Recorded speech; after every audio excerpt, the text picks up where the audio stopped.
Welcome to our CIE webinar. I'm Ken Stein, the president of the Center for Israel Education and an emeritus professor at Emory University. This webinar is the second in our series of discussions about Israel at 75. They will continue into next year. Our next webinar will focus on the evolution of Zionist and Israeli culture, and that will be on January 11th at 1 p.m. Please visit our website, www.israeled.org, for more information about our Israel at 75 programs for teens, for those in the Atlanta area, and for innovative content that we've created for individuals and teachers alike. Today, we've chosen to discuss the 1945 to 49 time period, the last years of the British Mandate, because 4 years dramatically and drastically changed the Arab-Jewish relationship and the relationship of great powers toward the region. We've selected two experts and scholars of the period. I tried to secure the participation of an Arab American scholar who was written on the mandate in the 1940s. He had to say he was unable to participate, but he'll join us sometime in the spring. We're joined today by Dr. Alon Kadish.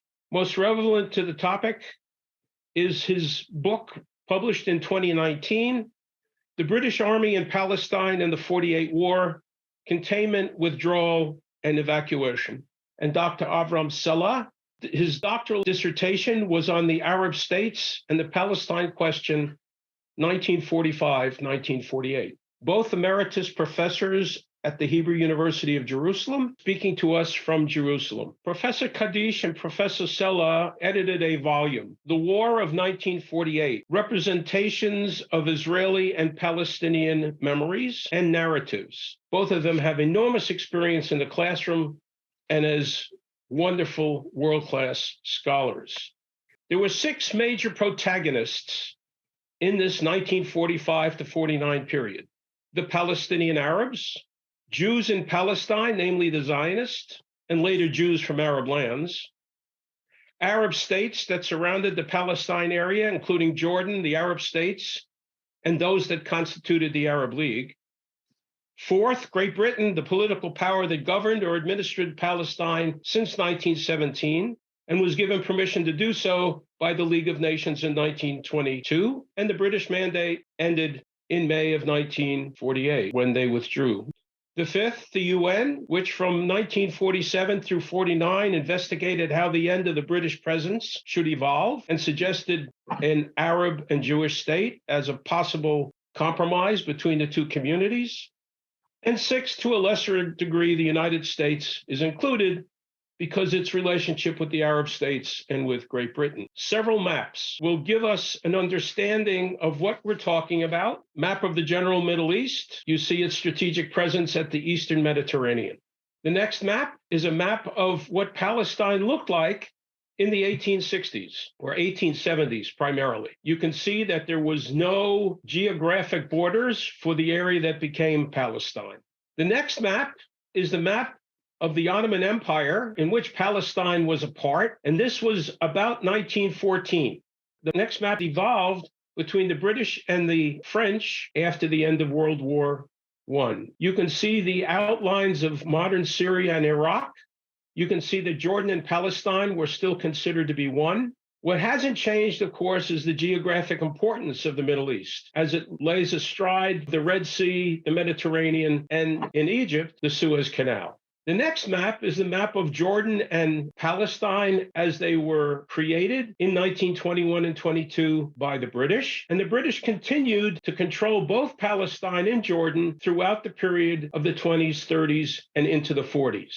The next map shows you on the left the partition plan as suggested in 1947. The orange area was the area that was supposed to be the Arab state. The gray area was supposed to become the Jewish state. Because no Arab state was created, at the end of 1949, the orange area was ultimately annexed by Jordan, the red area was ultimately controlled by Egypt, and the gray area became the Jewish state. In other words, no independent Arab state emerged at the end of the war of 1949. And the last map that we want to show you is, again, the map of the general Middle East and think about where the Eastern Mediterranean and where Palestine sits in that overarching view of the region. The political actions that were taken between 45 and 49 by the protagonists obviously shaped the outcome. In most elementary and basic terms, a Jewish state evolved and a Palestinian state did not. The British left Palestine.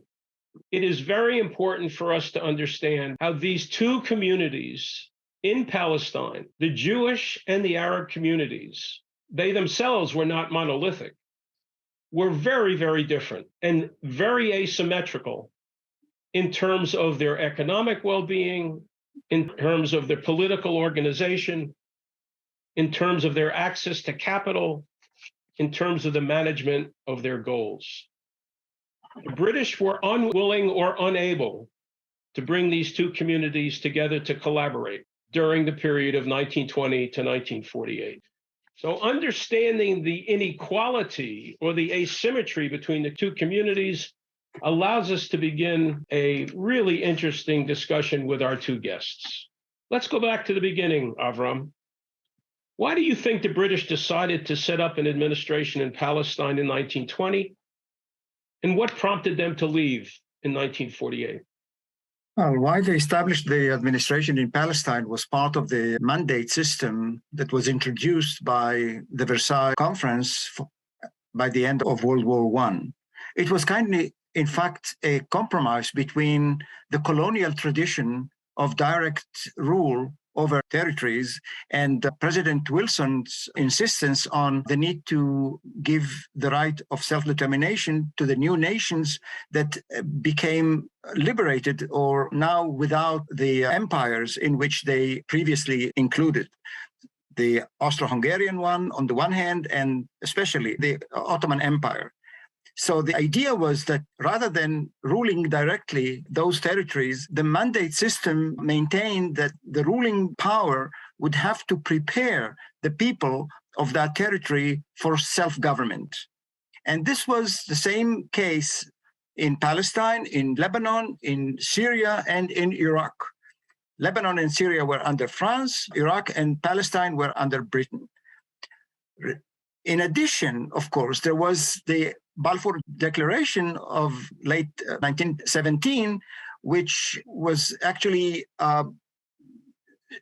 given before even the end of World War I, and which later on was adopted by the League of Nations and became part of the mandate document, which means that Britain was committed by this document to support the idea of establishing a Jewish national home in Palestine. So the administration was supposed to rule people of this territory, but more than that, it was committed to give all the facilities and options for the Zionist movement to establish the Jewish national home. This is a very important point to make here at this point. Britain did not build a Jewish national home for the Jewish people. It gave the permission or the initial support, and all along definitely had to deal with this issue.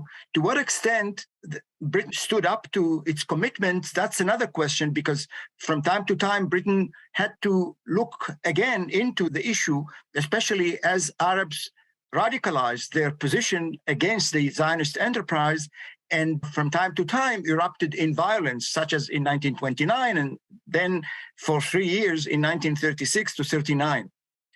Now, why the British decided eventually to leave was definitely part of, first, the withdrawal of Britain from its assets or from colonial areas overseas due to its exhaustion after the Second World War.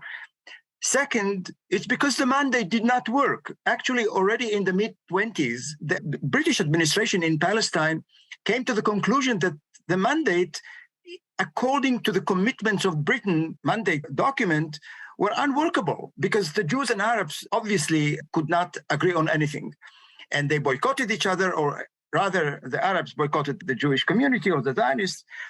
And so at the end of World War II, they stood in front of a problem because obviously it was getting clear that colonialism was about to come to an end.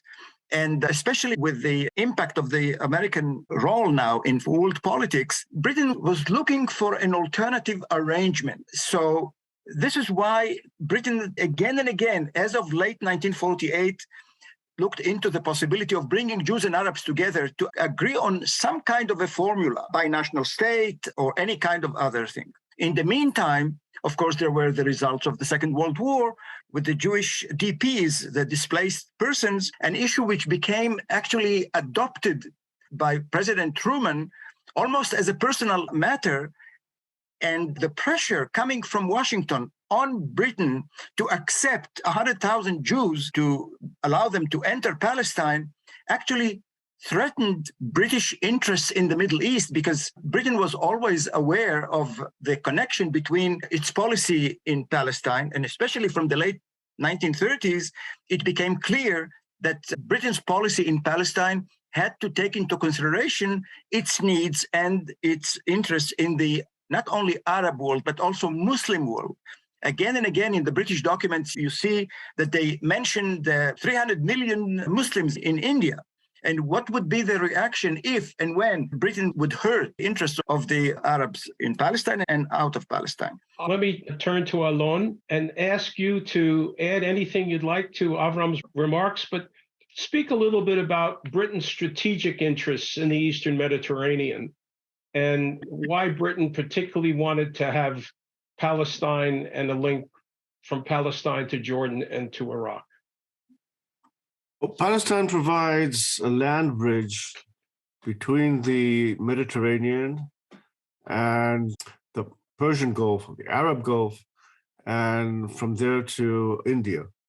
And as long as India was a major factor in the British Empire and holding on to India, the land bridge was of significance, and it worked both ways, since it also was the route for oil or pipeline to be laid from Iraq to the Mediterranean and refined in Haifa, for instance, or in Lebanon, and then shipped on to Europe.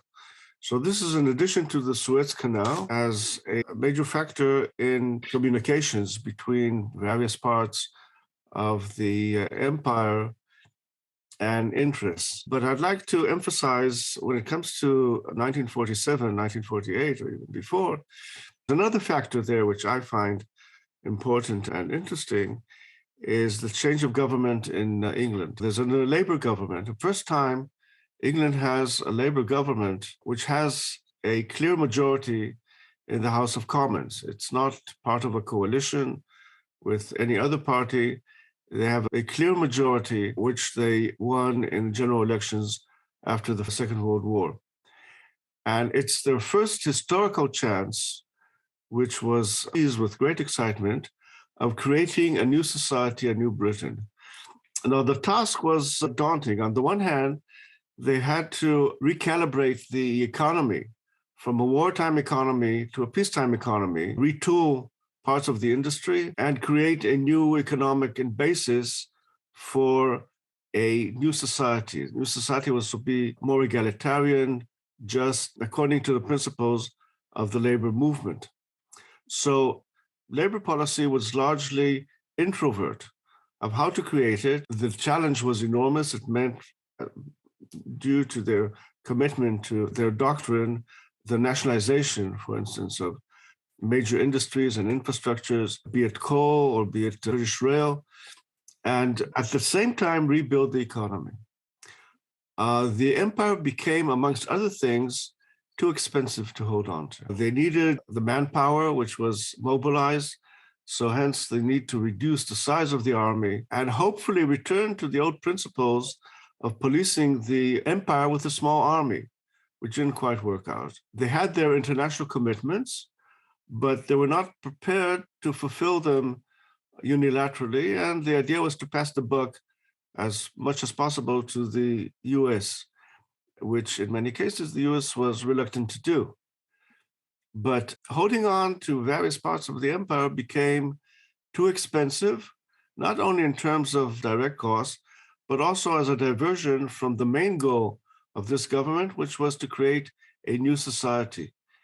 And Palestine, amongst other places, simply became a nuisance. There were strategic alternatives to the British military camps in Palestine. There was Cyprus. To the south, there was Aden. The feeling was you could do without Palestine.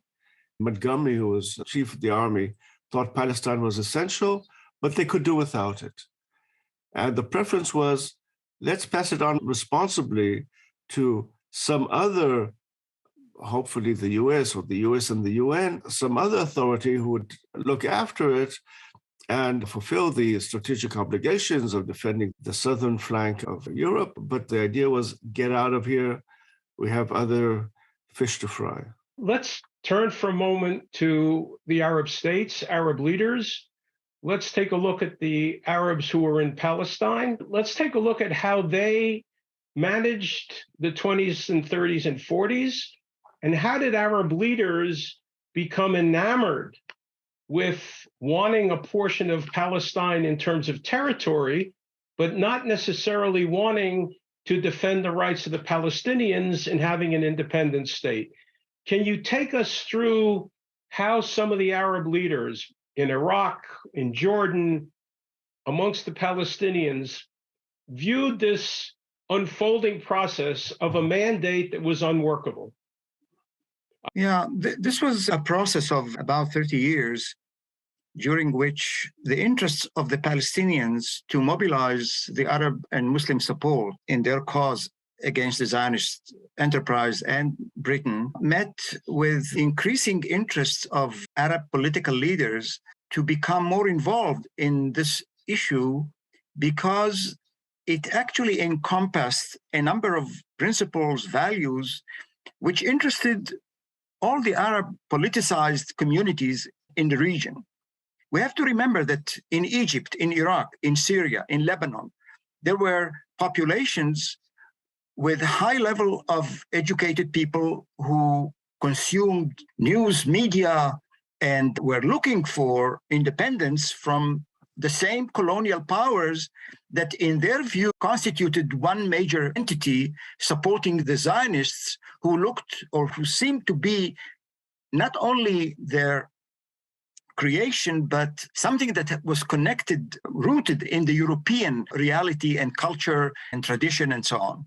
So during the 20s and 30s, as conflict in Palestine intensified, more and more Arab public opinion became involved and became interested in what was going on in Palestine. Political leaders understood it and tried again and again to exploit it for their own needs and for their own interests. This means that the cause of Palestine became a central matter, which slowly actually became the core of the whole doctrine of Arab unity, which was, of course, the main idea of the Arab national doctrine that developed and came to the peak sometime in the 50s. But in the 1940s, Palestine was definitely perceived as the beating heart of what is called the Arab world or Arab unity. One more reason why this was so important for the Arab leaders. Palestine is located at the center of the Arab world. It connects the East and the West.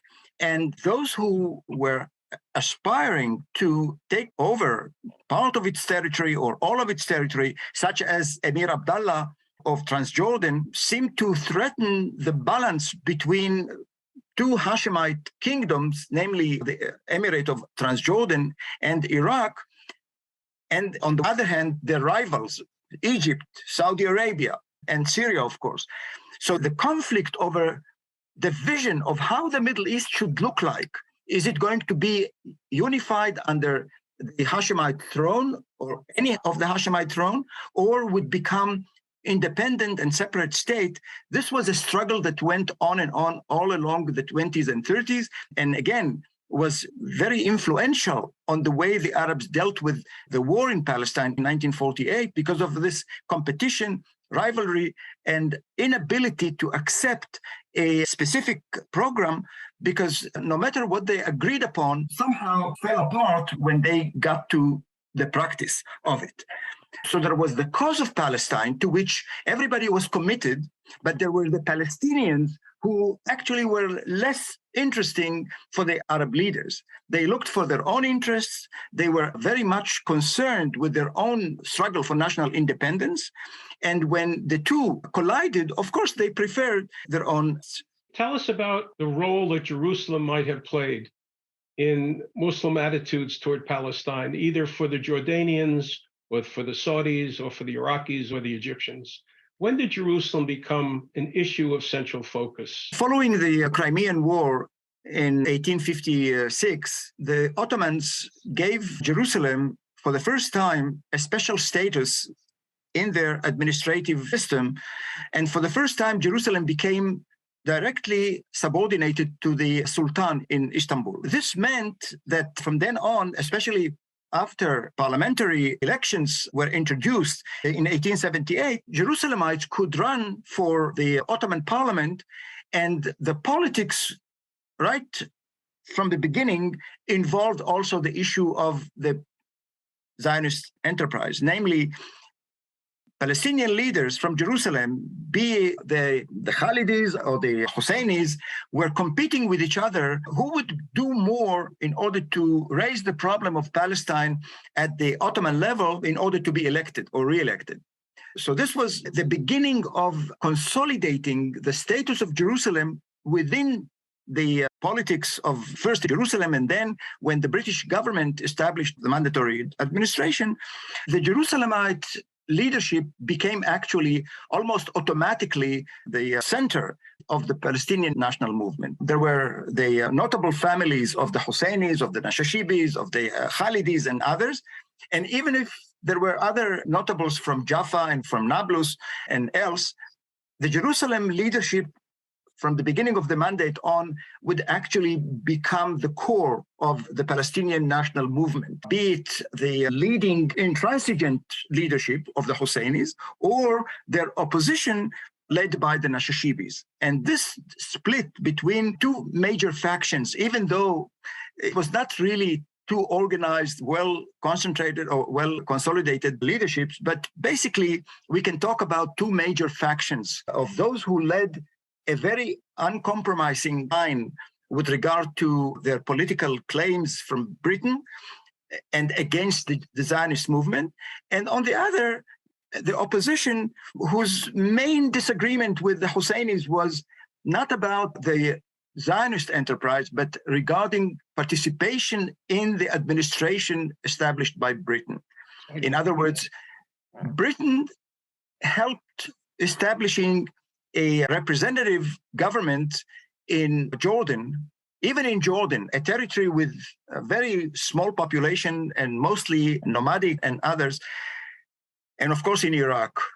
The reason why in Palestine only, of all the mandatory territories, there was no representative government or representative kind of legislative council was because the Arabs boycotted the first attempt by the Brits to establish such a council in 1923. And then when the Arabs became eager to have this for various reasons, it was too late because now the Zionists were strong enough to say no, and they actually undermined all the attempts that the Brits tried again and again to bring it up. And in any case, London was not very enthusiastic about it, even if the administration in Palestine was more into this direction. So actually, Arabs were not represented in any way that could be even paired to the Zionist leadership and then the Jewish agency, who were of an official status in the eyes of Britain, and they could give and take on that level much better than any of the petitions and meetings and very unorganized activity of the Palestinian national movement. So it's fair to say that not only were the two communities unequal, one community had access and liked being consulted and actually helped write laws and participated where they could, shaped their presence. But on the other side, the Arab community, for various indigenous reasons, as well as their fear that one of the two communities or camps were going to overcome the other, they stayed aloof and boycotted. Alon, let's jump to 1945 to 47 and 49. The British had to work between rebuilding their economy, as you suggested, on the one hand, their presence in Palestine and other parts of the empire, and their relationship or dependence upon the United States in the new emerging North Atlantic alliance in the budding Cold War. How did Britain decide to turn this issue over to the UN and not just withdraw simply, not just get out, just say we're leaving, we don't really care about turning it over to anyone? Why did the British even care about having some semblance of order when they left? Well, to begin with, the mandate system, although it seems to be imposed on Britain in the course of the negotiations after the First World War, actually fitted very well the policy, the imperial policy called liberal imperialism. In other words, the idea that you were supposed to tutor and train indigenous populations towards self-rule so that they become part of an international community which would be grateful to Britain for its tutelage, but also out of interest as part of a free trade community. So liberalism and free trade were part of the background of British policies in the empire. I've looked at the British reactions to leaving Palestine, and one fairly common response to the ending of the mandate was, we let them down. We're supposed to tutor them, we're supposed to bring them to a level where they could look after their own interests. We left too early.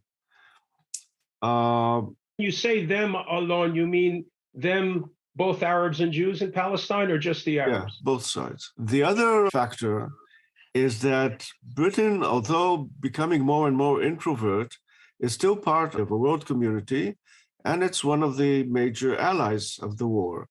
And the idea was to rearrange the world, as often the case after major conflicts, in order to ensure it more secure, more peaceful, more stable.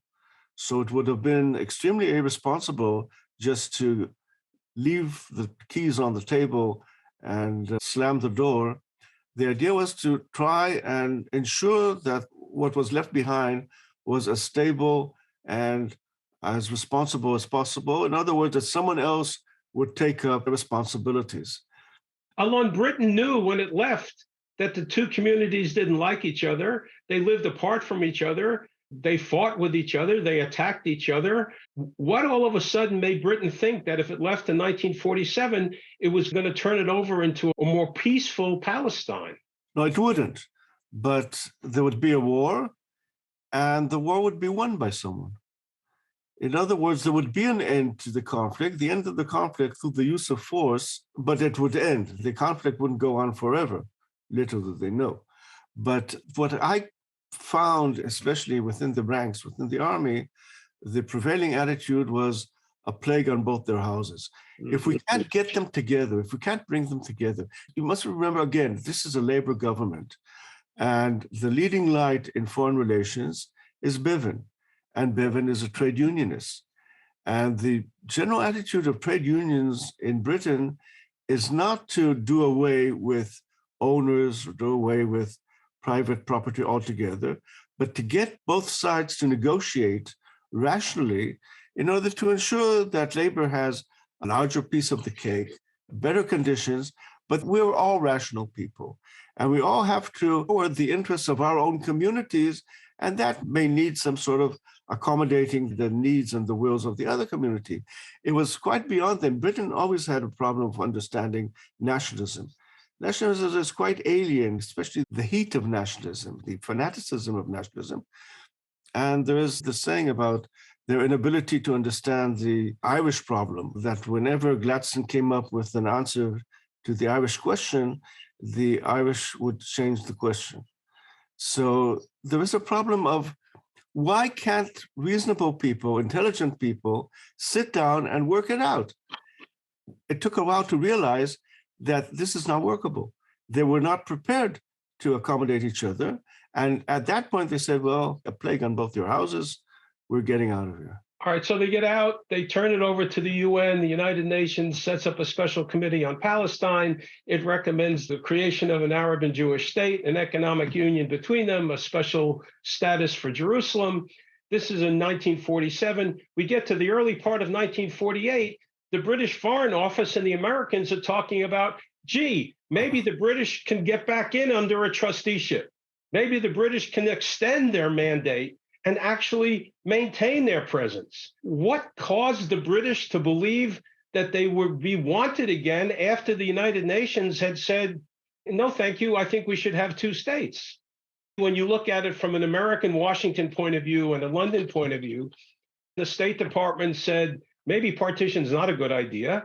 And Britain said, well, maybe we shouldn't leave, maybe we should stay. What caused Britain and the United States to try and prolong the inevitable indefinitely? The question is who in Britain? If you look at the view from bottom up, view on the ground, there is a general policy throughout the empire, which was reiterated by Montgomery when he took command of the armed forces.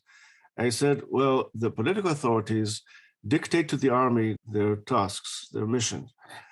And the army is supposed to fulfill that mission to the best of its abilities.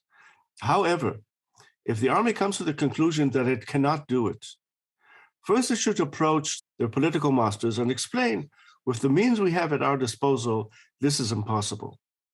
If they're not given some sort of a satisfactory answer by their political masters, in other words, reinforcement or redefining their mission and so on, the army has to redefine on its own initiative its mission in order to save the soldiers, in order to safeguard their lives, which happens in Palestine and is backed by Montgomery. Montgomery is behind it. And the feeling on the ground is we cannot fulfill the mission with our current forces, and we're not going to get any reinforcements. And at the same time that politicians are talking about resuming or possibly resuming responsibility, the forces on the ground are actually thinned out. For instance, the whole of the Negev, the whole of southern Palestine, initially under the authority of one mechanized brigade, that brigade is reduced to one battalion, one single British battalion for the whole of the south of the country. They can't control the situation. So the politicians may say, or the officials of the Foreign Office may say whatever they want, but as long as the means aren't there, the army simply ignores them and starts withdrawing of its own initiative from various areas, initially homogeneous areas where there was no conflict, from Nablus on the one hand and from Tel Aviv on the other, but then withdrawing from areas in conflict where they began to sustain casualties. And they say, well, the hell with it, we're not staying here, and we don't care if the Foreign Office likes it or not. The idea of a trusteeship came primarily from the State Department of the United States, which had never been very happy with the idea of partition and the establishment of a Jewish state. It was primarily President Truman who pushed the idea of a Jewish state to the chagrin of Marshall and the Defense Department. They were very deeply connected with interests of oil and strategic perception of the Middle East as an area that in the next international war was given a primary significance. As we know, it appears very much in the plans that the British had for the Third World War. So the Middle East had to have a major role in the international alignment for possible next World War.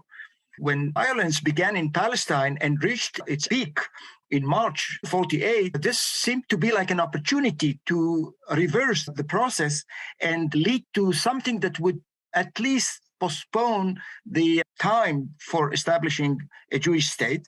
And the Brits had to be part of it because they were the power in the place in Palestine, but they were looking actually for something, for a renewed mandate that would give them more time.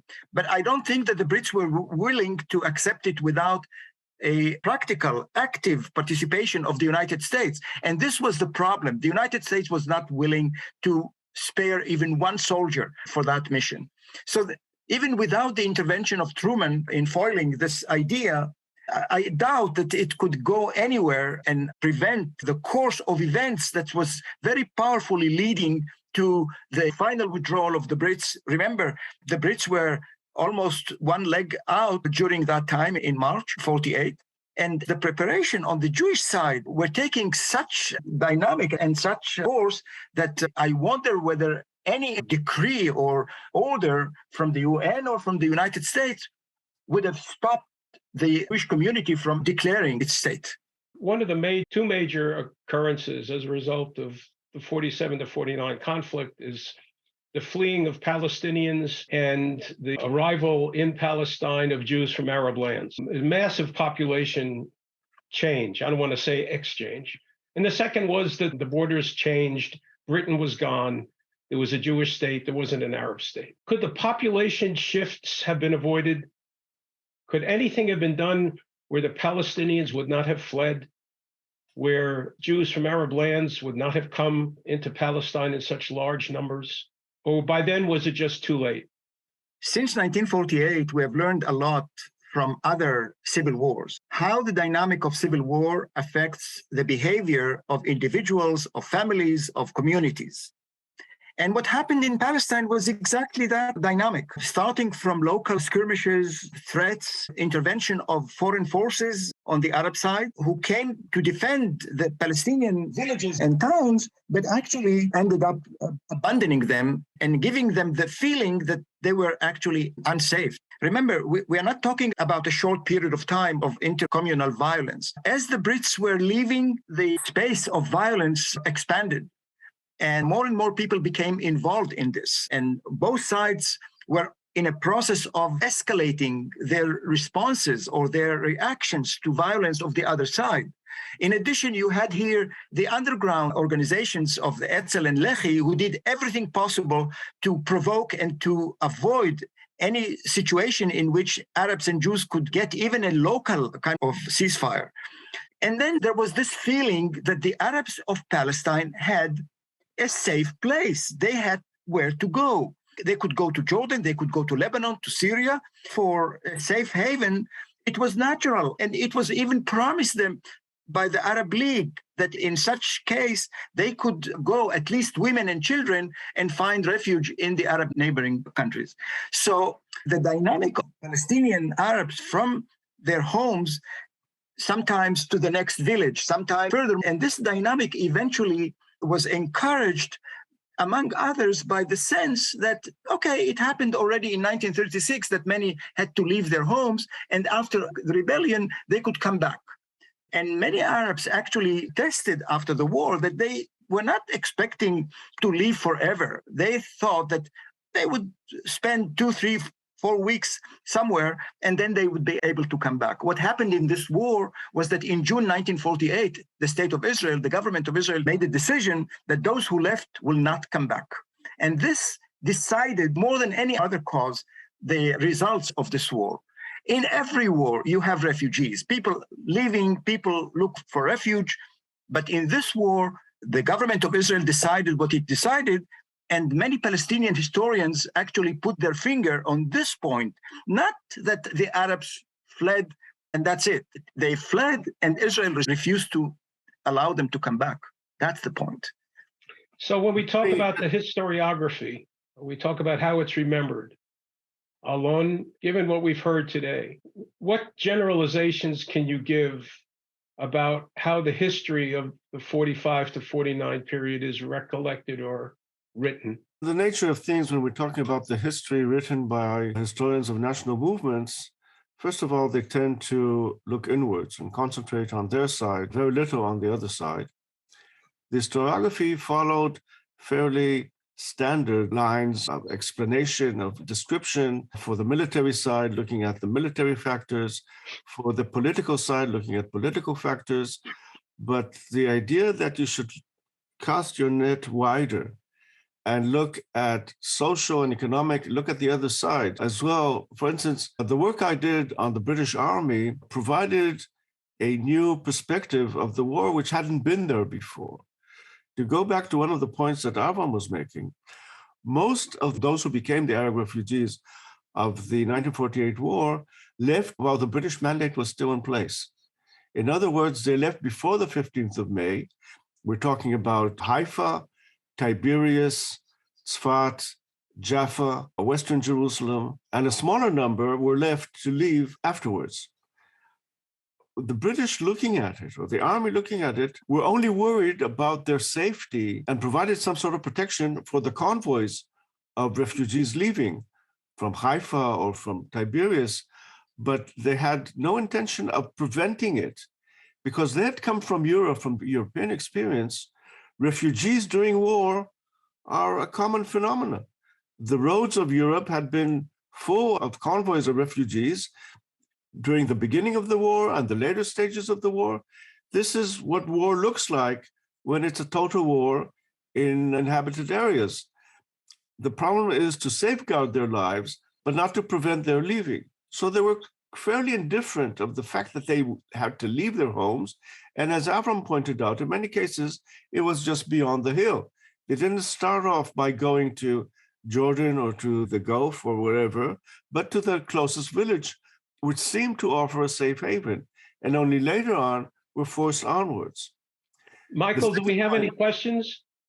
First of all, one that's the inverse of what we were just talking about. During the period of the mandate, the Arab population, I think, roughly doubled. Where did the Arabs who were immigrants as opposed to just natural increase come from, and what brought them to Palestine? And a related question, at what point did the Arabs of Palestine begin calling themselves Palestinians? This is an old debate. According to the best historians, some of them who wrote the ultimate history of Palestine during the British Mandate, who were our teachers, most of the Palestinian population growth, if not almost all of it, was due to natural growth.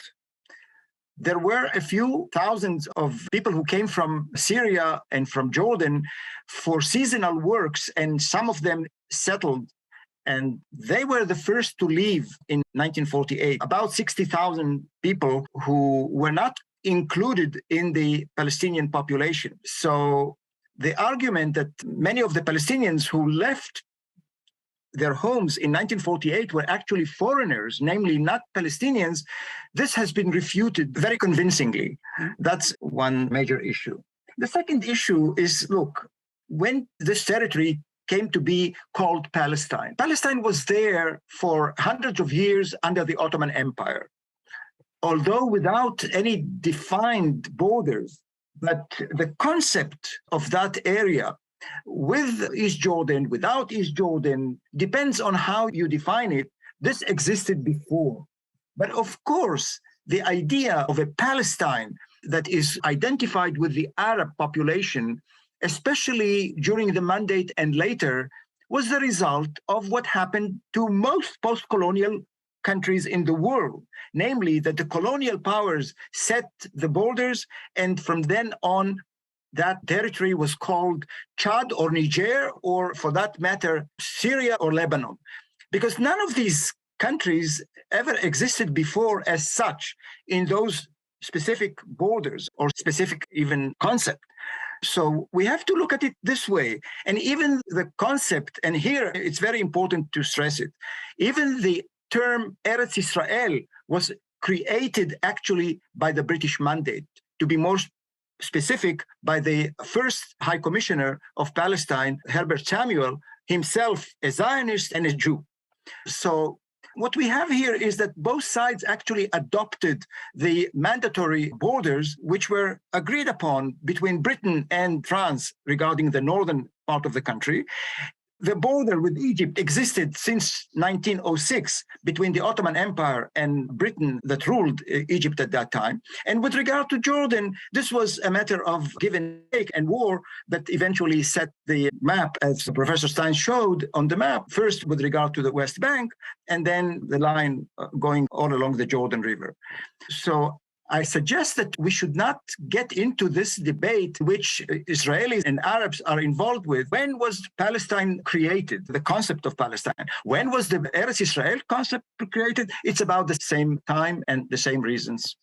Let me suggest, both because Alon and Avram have raised the issue of how others see what happened. We put on our homepage at www.israeled.org, there are a couple of articles which I recommend you read. One of them is written by Musa Alami.